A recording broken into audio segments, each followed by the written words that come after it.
Pinangakuan ba kayo ng lunas sa diabetes, high blood, at maski sa sakit sa prostate? Isang timpla lang daw ng halaman at lahat na raw ng problema ninyo ay tapos na. Parang napakaganda naman ata para maging totoo, di ba? Malamang, nakita nyo na yan sa internet. Yung mga matingkad na banner, yung matitinding feedback, may litrato pa ng mga doktor at pati na ng mga sikat na artista. Lahat sila, iisa ang sinasabi, grabe daw ang bisa nitong monastic tea or tsaa ng monasteryo. Pero ano ba talaga ang nasa likod ng tanyag na pangalan na ito? Ngayon, sisiyasatin natin ng buo. Tudukutin natin ang katotohanan sa likod ng negosyong bilyon-bilyon ang kita. Ang monastic tea ba ay totoong sinaunang gamot na minana sa mga monghe o isa lang sa pinakamalaking at pinakawalang awang scam sa modernong paggagamot. Tapusin nyo itong video para malaman nyo kung paano ihihiwalay ang totoo sa fact at para hindi na kayo maloko ng mga manloloko. Nakita nyo na ba ang advertisement na ito? Sabihin nyo sa comment section ano ang ipinangako nilang gagamutin sa inyo. Bago tayo magsimula sa pagkalampag, balikan muna natin ang kanilang legend. Saan ba talaga nanggaling itong tsaa? Siyempre, ang mga nagbebenta, maganda ang kwento na ipinipinta sa atin.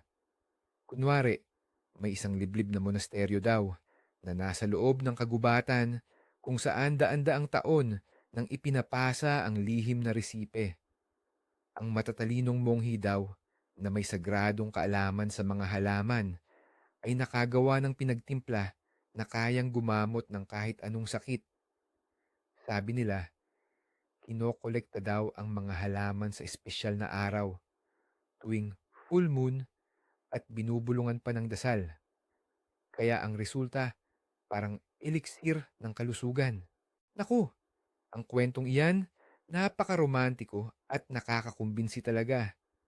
Umaapela kasi iyan sa paggalang natin sa tradisyon, sa paniniwala natin sa malinis at totoo na hindi pa dinudungisan ng modernong pharmaceutical. Ang tingin natin sa simpleng monghe na nagbabahagi ng kaalaman, napakalaki ng tiwala natin dyan.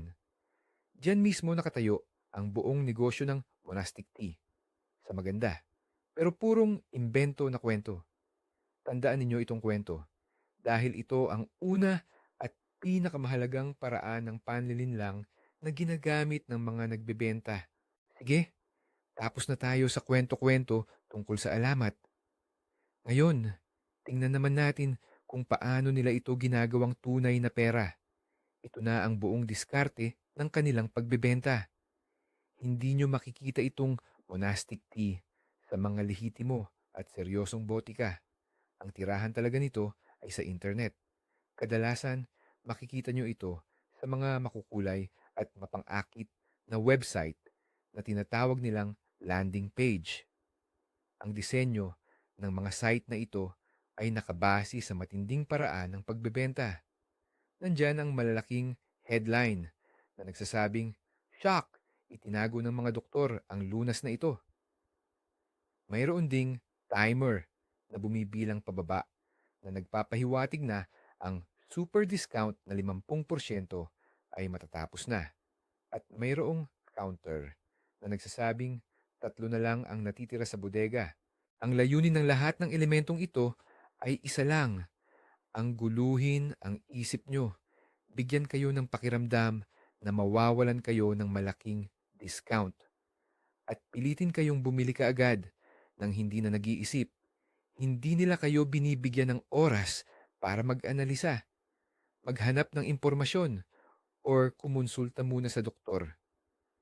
Para bang literal na tinutulak kayo sa button na mag-order na dahil nilalaro nila ang pinakasimpleng emosyon ng tao. Ito ay purong sales psychology lamang at wala itong kinalaman sa tunay na pag-aalala para sa kalusugan ninyo. Bakit kaya itong simpleng pamamaraan na ito na parang hindi ka panipaniwala ay napaka-epektibo pa rin? Kasi tinatamaan nito mismo ang pinakamahina nating parte, ang ating sikolohiya. Ang mga nagbebenta ng monastery tea o anuman ay magagaling na psikologo. Alam na alam nila kung anong kirot ang kailangang saktan. Una at pinakamabigat, ang takot. Takot sa malalang karamdaman, takot na maging pabigat, at takot sa mahal at komplikadong gamutan. Kapag natatakot ang tao, nawawala ang pag-iisip niya ng tama. Pangalawang punto, ang pagdududa natin sa mga doktor at modernong medisina. Marami na ang nagsawa sa mahabang pila sa ospital, sa mga side effect ng gamot, at sa mga doktor na parang hindi naman talaga nakakatulong. Kaya naman, sa gitna nito, ang natural at subok na sa loob ng maraming taon ay parang isang biyaya o sagot sa problema. At pangatlo, ang pinakamahalaga, ang paghahanap natin ng himala. Ang gusto natin ay isang simple, parang magic na solusyon sa lahat ng sakit. Mas madaling maniwala sa nagpapagaling na kapangyarihan ng tsaa kaysa sa baguhin ang pamumuhay, magjeta at inumin ng regular ang reseta ng doktor. Hindi lang simpleng herbal tea ang binebenta ng mga marketer. Ang binibenta nila ay pag-asa. At nakakalungkot, marami ang handang gumastos ng malaki para sa pag-aasang iyan para magmukhang lehitimo ang produkto nila, hayon at dumidiretso na sa pandaraya ang mga manloloko. Gumagawa sila ng mga website na kopyang-kopya sa orihinal. Nagpapanggap itong mga opisyal na website ng gobyerno, halimbawa ng DOH, Department of Health, o kaya naman ng isang imbento nilang Research Institute for Herbal Medicine. Makikita ninyo sa mga site na ito ang mga logo, bandila, at pamilyar na disenyo ng mga portal ng pamahalaan. Doon din nila inilalathala ang resulta ng clinical studies na kunwari nagpapatunay na 100% daw na epektibo ang tsaa. Siyempre po, lahat ng ayan ay gawa-gawa lang. Walang katotohanan, maski isang salita. Naglalagay din sila ng mga peking utos at memorandum. Tulad ng kunwari kasama na ang monastic tea sa pambansang programa ng gobyerno para sa kalusugan. Paano ninyo malalaman kung peke ito? Napakadali lang po. Una, tingnan ninyo ang address ng website sa itaas, sa address bar. Siguradong iba ito kumpara sa official website. Pangalawa, kadalasan wala ng ibang pahina or seksyon ang site bukod sa pahinang nakalaan lang sa tsaa. Hindi kayo makakaklik sa ibang links o makakapagbukas ng ibang dokumento. Ang buong website ay isang malaking advertisement lang na ginawa para linlangin kayo at paniwalain na mapagkakatiwalaan ang impormasyon. Sino ba ang nagpapayo sa atin tungkol dyan sa miracle tea na yan? Aba, syempre, mga doktor daw na napakalaki ng pangalan.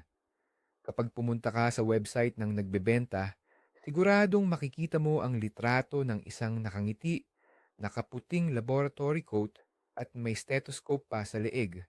Tapos, may nakasulat na titulo niya, Professor, Doctor of Medical Sciences, Chief Phytotherapist ng buong bansa. Kunwari si Ivan Ivanovich Ivanov. Napakasosyal pakinggan. Di po ba? Pero subukan mong kunin ang litrato ng profesor na yan at i-check sa internet. Yan ang malaking sorpresa. Halos sigurado, 99% na hindi siya si Ivan Ivanovich. Isa lang siyang modelo na galing sa foreign photo stock. Binili lang ang larawan. Ang pangalan niya, malamang, John or Michael. Ang litrato niya, kahit sino pwedeng bumili sa internet, parang $2 lang. Lahat ng karangalan, titulo, at tagumpay ng medical expert na ito, puro gawa-gawa lang. Wala ni isang totoo. Wala talagang Professor Ivanov na ganyan. Hindi siya totoo. Ito ay isa lang sa kanilang modus operandi. Umaasa sila na wala tayong magiging panahon para i-verify yan. Natural lang na magtiwala tayo sa mga doktor, kaya ang mga manloloko, walang hiya kung gamitin yan. Gumagawa sila ng buong armada ng mga peking eksperto para lang makabenta ng produkto nila. Pero hindi lang yan. Para tuluyan na tayong makumbinsi, naglabas na sila ng tinatawag nating heavy artillery. Walang iba kundi ang mga sikat na personalidad. Makikita mo ang kunwaring mga panayam or interview sa mga sikat na TV host, artista o mga aawit. Dito, kunwari ay ibinabahagi nila ang sikreto nila sa kalusugan at sinasabi pa na itong monastic tea daw ay nagligtas sa kanila mula sa malalang sakit. Ang mga peking interview na ito ay inilalabas sa mga website na sobrang kamukha ng mga tinitingnan nating sikat na news portal. Pero syempre, wala ni isa sa mga sikat na taong yan ang nakakaalam na ginagamit sila para i-promote ang tsaa. Kumuha lang ang mga manloloko ng picture nila mula sa internet. Gumawa ng katang-isip na istorya gamit ang pangalan nila at nagtatayo ng mga peke or fake na pahina. Hindi lang ito panloloko sa mamimili, kundi isa rin itong malinaw na paglabag sa batas. Ang problema, bago pa man madiskubre ng celebrity o ng mga abogado nila ang pandarayang ito, at bago pa man nila mapatanggal ang site, kumita na ng malaki ang mga gumawa at nakalipat na sila sa panibagong website address. Kaya tandaan, kung makakita kayo ng sikat na taong nagrereklamo ng isang kahina-hinalang produkto, magduda muna kayo ng husto. Malamang, ginamit lang ng mga ahente o manloloko ang pangalan nila. Ngayon, dumako na tayo sa pinaka-nakakaintriga, ang mga sangkap. Ano ba talaga ang laman nitong magandang pakete? Simulan natin doon sa pinaka-popular, yung tinatawag nilang monastery tea or yung tsaa raw na pang-diabetes. Ang pangako ng mga nagbebenta, ito raw ay magpapanormal ng asukal mo, magpapagaling ng pancreas, at papayagan kang tumigil na sa pag-i-inject ng insulin. Aba, parang himala sa medisina, hindi ba? Pero ano nga ba talaga ang nasa loob? Kadalasan, mga kilalang halaman lang yan, tulad ng chamomile, rosehip, St. John's wort, blueberry, horsetail, at ugat ng dandelion. Walang duda, may benepisyo ang mga halamang ito. Mayaman sa vitamin C ang rosehip, anti-inflammatory ang chamomile, at syempre, maganda sa mata ang blueberry.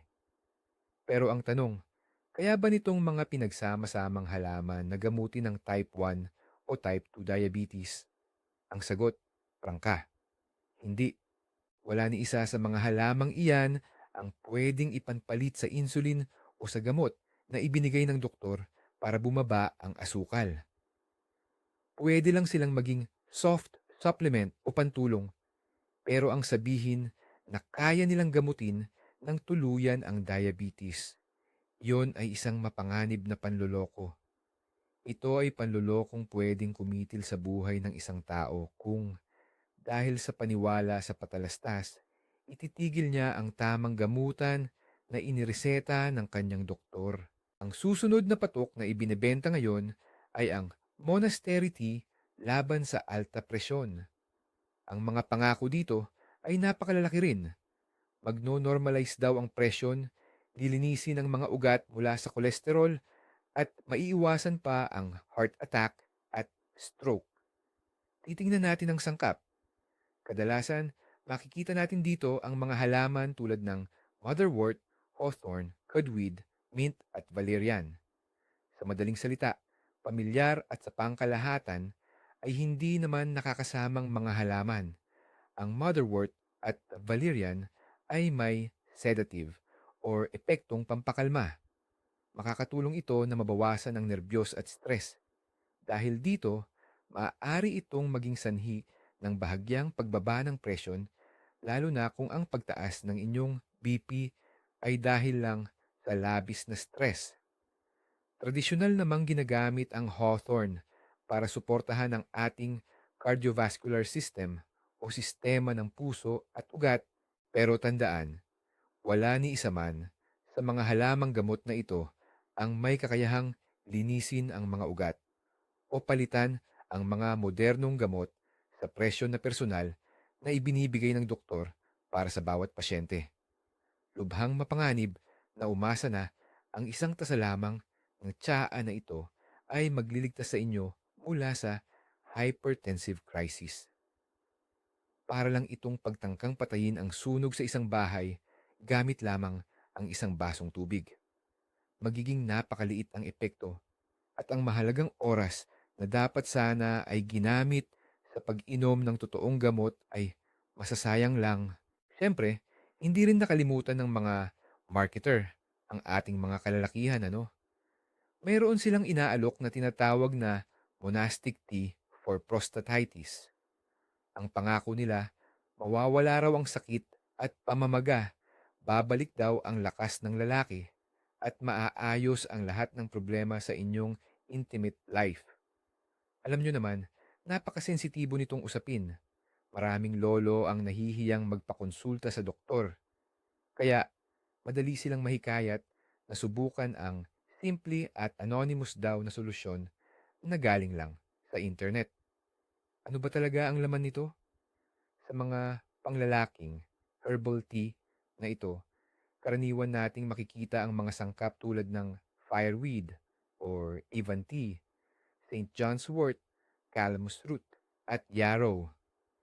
May ilan dyan tulad ng fireweed na ginagamit naman talaga sa tradisyonal na gamutan para sa problema sa prostate dahil sa taglay nitong anti-inflammatory na properties.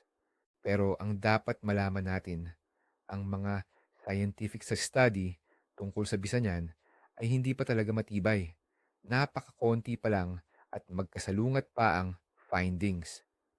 Maaari lang sana itong gamitin bilang supplement or pantulong kasabay ng kumpletong art therapy na inireseta ng doktor. Pero hindi ito ang pangunahin o ang nag-iisang paraan ng paggaling. Tandaan po natin, ang prostatitis ay seryosong sakit. Kung hindi ito maagapan at malalapatan ng tamang lunas, pwede itong humantong sa mas matitinding komplikasyon. Kaya ang pag-asa lang sa mga pinatuyong damo na nabibili sa internet ay malaking risko sa inyong kalusugan. Huwag po tayong magpabaya sa ating panglalaking kalusugan. Laging makipag-usap sa doktor. Siyempre pa, hindi talaga mawawala ang usapin tungkol sa pagpapapayat. Itong monastic tea for weight loss ay sikat na sikat. Isang everlasting bestseller. Ika nga, ipinapangako ng mga patalastas na matutunaw daw ang taba mo nang hindi ka na kailangan pang mag-diet o mag-ehersisyo.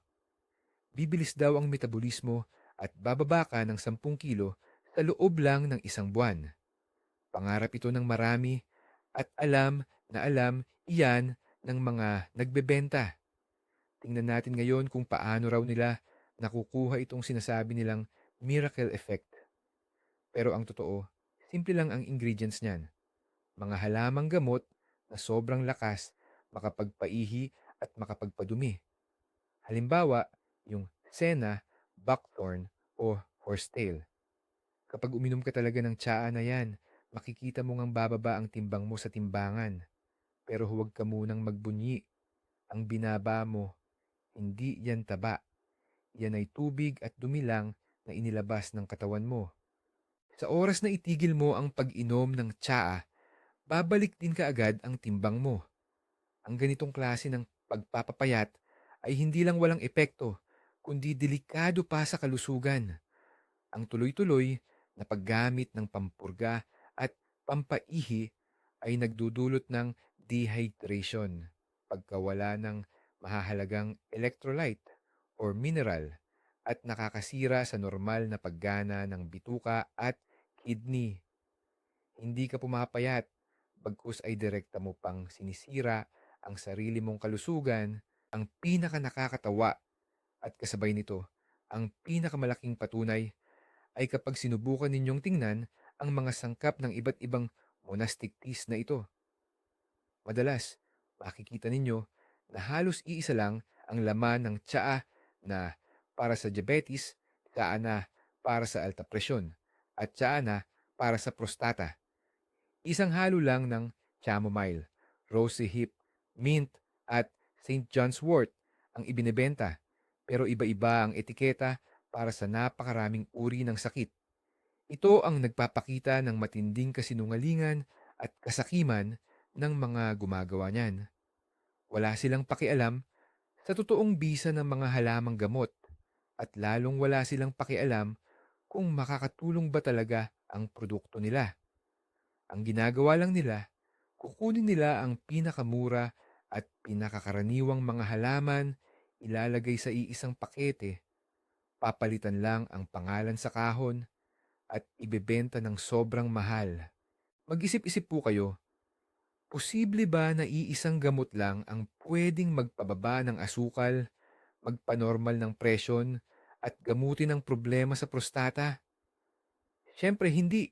Sa medisina, hindi ito nangyayari. Walang universal na tableta para sa lahat ng sakit at wala ring universal na herbal na pinagsama-sama. Ito ang pangunahing palatandaan na dapat ninyong pag-ingatan na ang inyong kaharap ay isang 100% panloloko.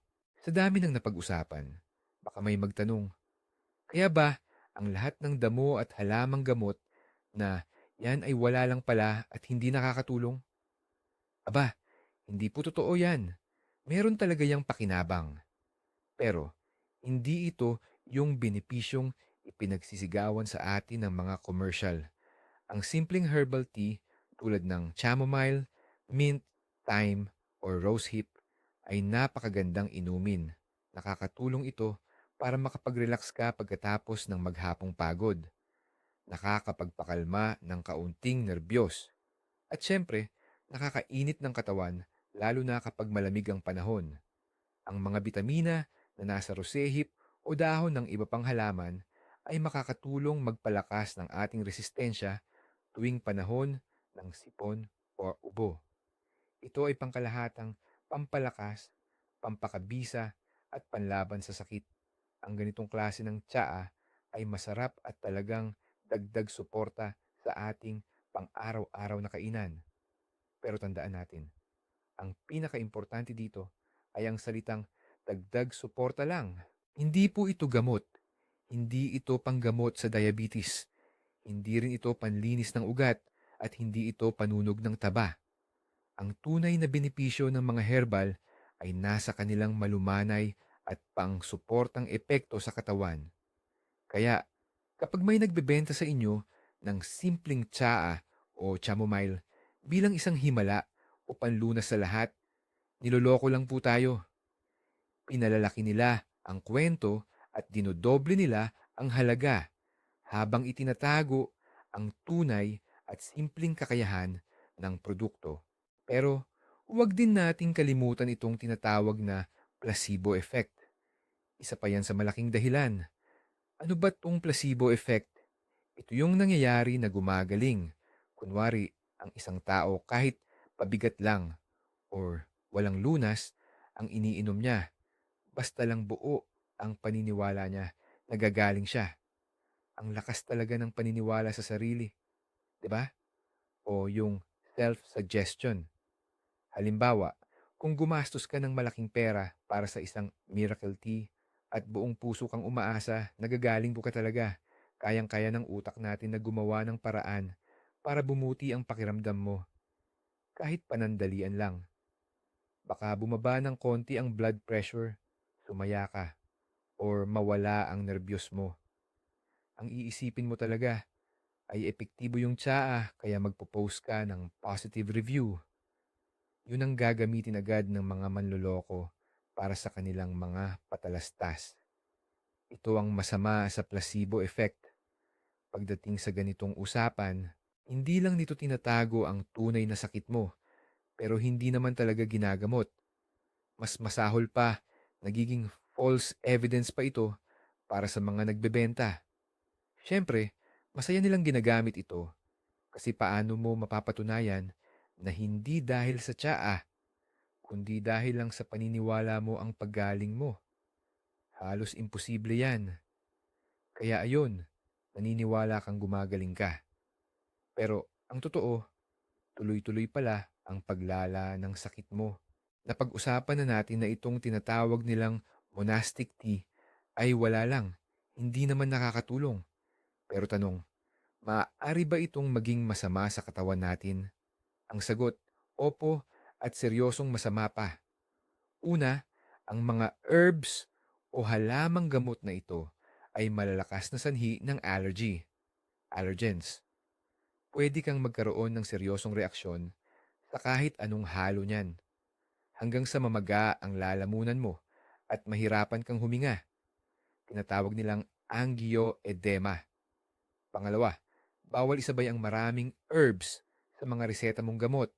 Halimbawa, itong halamang St. John's wort ay nakakabawas sa bisa ng maraming tableta tulad ng mga contraceptive, pampigil buntis, at pati na ang mga gamot sa depression, antidepressants. Wala ni isang nagbebenta ng monastic tea ang magsasabi niyan sa inyo. Pangatlo, ang pag-inom nito ng walang basbas ng doktor, lalo na kung pampaihi, diuretic, or panglinis ng HDO, gallbladder, ang sangkap, ay posibleng magpagalaw sa mga bato, gallstones, or kidney stones na mayroon ka. Kapag gumalaw yan, sigurado, matinding sakit ang aabutin mo at kailangan mo pa maospital agad. Panghuli, maraming klase ng halamang gamot ang nagdadagdag ng trabaho at stress sa ating atay, liver, at kidneys, bato. Kung mayroon na kayong problema sa mga organo na ito, itong tsaa na ito ay talagang makakapagpabigat sa sitwasyon. Kaya tandaan po natin palagi, ang pagiging natural ay hindi ibig sabihin na ligtas or safe na inumin. Kahit anong halaman na sinasabing may bisa bilang gamot ay may sarili ding bawal, contraindications, at mga masamang epekto, side effects. Pero ngayon, pag-usapan na natin ang pinakamabigat, ang presyo. Ang karaniwang presyo sa mga website na nagbebenta ng monastic tea, kuno ay nasa 1,000 piso daw. At yan ay may 50% diskwento pa lang. Ibig sabihin, ang buong presyo, 2,000 piso para sa 100 gramo lang ng pinatuyong damo. Mag-eksperimento tayo. Simple lang. Pumunta tayo sa website ng kahit anong botika at tingnan natin kung magkano ang aabutin kung bibilhin natin pa isa-isa ang mga sangkap nito. Isang pakete ng chamomile, nasa 100 piso. Isang pakete ng rosehip, mga 150 piso. Mint, 80 piso lang. At iba pa, kapag pinagsama-sama natin ang presyo ng lahat ng ingredients na bumubuo sa himala na pinaghalo na ito, lalabas na ang tunay na gastos nila. Sa pinakamaganda na ay 150 hanggang 200 piso lang. Lahat ng sobra sa presyo na yon, bayad lang yan sa magandang kwento nila, sa matinding aggressive na advertisement, at sa mga call center agent na tatawag sa inyo ng paulit-ulit para kumbinsihin kayong bumili ng 5 pakete agad-agad. 10 beses ang diferensya sa presyo. Pinapabayaran kayo ng 1,000 piso para sa isang bagay na 100 piso lang naman talaga ang halaga. Yan ang sikreto ng kanilang negosyo. Pagbebenta ng mumurahing produkto na may sobrang laking patong. Marami sa atin ang nagtatanong, kung halata namang panloloko itong tsaa, bakit hindi pa rin nakakasuhan o napaparusahan ang mga nagbebenta? Ang sagot ay nakatago sa mga butas at detalye ng batas. Kasi itong monastery tea ay halos hindi nila nirerehistro bilang isang gamot. Ibebenta nila ito bilang food supplement o minsan simpleng inumin lang parang pangkaraniwang herbal tea, kuno. Dahil dito, hindi na ito kailangan dumaan sa mahigpit na inspeksyon at kontrol na dinadaanan ng totoong gamot. Kung titingnan mo mismo ang pakete, wala kang makikitang pangako na kaya nitong magpagaling ng diabetes o cancer. Ang nakalagay lang doon ay mga malabong salita tulad ng nakakatulong para gumanda ang pakiramdam o mayaman sa kung anu-anong sustansya. Ang lahat ng malalaking pangako ay sinasabi lang sa telepono ng mga ahente o inilalagay sa mga website na madaling burahin at palitan. Kaya napakahirap patunayan na nanloloko sila. Pwede kasing sabihin ng mga nagbebenta, "Tsaa lang ang binebenta namin. Kung ano man ang inisip o inakala ng bumibili, hindi na namin problema iyon." Kaya ito ay isang napakatalino at napakalinaw na gimmick na nagpapahintulot sa kanila na hindi maparusahan sa loob ng maraming taon. Sino ba talaga ang mga taong nasa likod ng pagbebenta ng monastery tea na ito? Hindi po sila mga monghe at lalong hindi rin sila mga dalubhasa sa halamang gamot. Ito ay isang malaking industriya na sumusunod sa sistema ng tinatawag na product arbitrage. Mayroong mga tagagawa na bumibili o nagtatanim ng pinakamurang klasing halamang gamot o kung minsan simpleng damo lang at inilalagay lang ito sa magagandang kahon. Mayroon namang mga may-ari ng affiliate network na siyang gumagawa ng matatamis at mapang-akit na mga patalastas. At may libo-libong tinatawag na arbitrageurs, mga taong bumibili ng espasyo para sa ads sa internet at inililihis ang mga tao o ang traffic papunta sa mga website na nagbebenta. Sa bawat customer na umorder, may nakukuhang porsyento ang arbitrageur at para mapilit ang mga kliyente, may mga malalaking call center silang nagtatrabaho. Ang mga operator doon ay sinasanay sa mga teknik ng psychological pressure. Tinuturuan kung paano sagutin ang lahat ng pagdududa, kung paano maging ganyo, at paano siksikin ang kliyente hanggang sa tuluyan silang bumili. Ito ay isang malaking makina na walang pakialam at walang puso kung saan bawat kasali ay tumatanggap ng kani-kanilang bahagi ng kita. At wala ni isa man sa kanila ang nagmamalasakit sa inyong kalusugan. Para sa kanila, hindi po kayo isang pasyente. Isa lamang po kayong lead, isang simpleng aplikasyon na kailangang gawing pera. Iba pa ang mga advertisement at yung mga peke-peking review sa mga website. Pero ano ba talaga ang sinasabi ng mga totoong taong nakabili nitong tsaa? Kung maghahanap ka sa mga independenteng forum or social media, makakakita ka ng daan-daan, kung hindi man libo-libo, na istorya ng mga mamimiling naloko. Sabi ng mga tao, naniwala daw sila sa advertisement, ginastos pa nila ang huling pera nila, umaasa na gagaling sila, pero wala namang nangyari.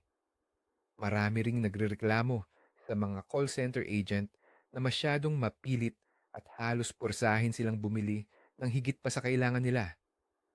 Mayroon ding nagbahagi ng mga side effector tulad ng allergy at problema sa tiyan. Heto ang isang tipikal na istorya. Nakita ng matanda kong nanay ang advertisement ng tsaa para sa joints. Umorder siya ng isang course na nagkakahalaga ng 6,000. Uminom siya ng isang buwan pero wala siyang nakitang pagbabago. Sinubukan niyang tawagan sila pero patay na ang telepono at hindi na gumagana ang website. Sobrang nadismaya siya dahil naloko siya bilang isang senior citizen. Marami talagang ganitong istorya at lahat sila ay may pari-parehong tema. Tungkol ito sa nasayang na pera, sa mga pag-asang napako, at sa matinding pagkadismaya. Kaya itong mga reklamo at feedback na ito, hindi ang mga bayad na papuri. Ang tunay na katotohanan tungkol sa monastery tea. Ayan, sige. Paano ba natin maiiwasan na maging biktima ng panloloko? Paano malalaman kung peke o huwad ang isang produkto laban sa isang dekalidad at tunay na herbal supplement na pampalakas lang talaga ng ating katawan? Mayroon tayong ilang saktong palatandaan, sign, na dapat nating tandaan. Una, at ito ang pinakaimportante. Kapag ipinangako nila na gagalingan ka sa isang malubhang sakit, tandaan po ninyo, walang anumang food supplement o herbal tea na kayang manggamot ng diabetes, cancer, high blood pressure, o hypertension o sakit sa prostate. Trabaho na po yan ng tunay na gamot at doktor. Pangalawa, ang sobrang agresibong pagbebenta or marketing. May timer daw, may malaking discount, at kung ano-anong sigaw na headline. Pangatlo, kapag online lang po nila ibinebenta, kung hindi mo makita sa mga sementadong botika, pharmacy, may dahilan na po para tayo ay magduda. Pang-apat, kapag gumagamit sila ng mga peking doktor o kilalang personalidad, celebrities, sa kanilang advertisement. Panglima, ang presyong napakataas, sobrang mahal, na ilang beses na mas mataas pa sa katumbas na produkto na mabibili mo sa botika. Kung makita mo ang kahit dalawa o tatlo lang sa mga palatandaang ito, siguraduhin mong 100%, 100% na panloloko o scam yan.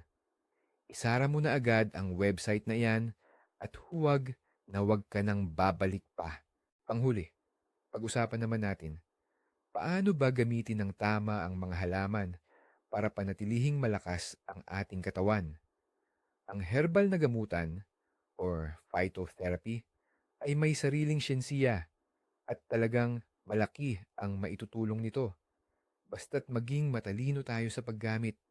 Ang una at pinakamahalagang patakaran, huwag po tayong magsariling gamot.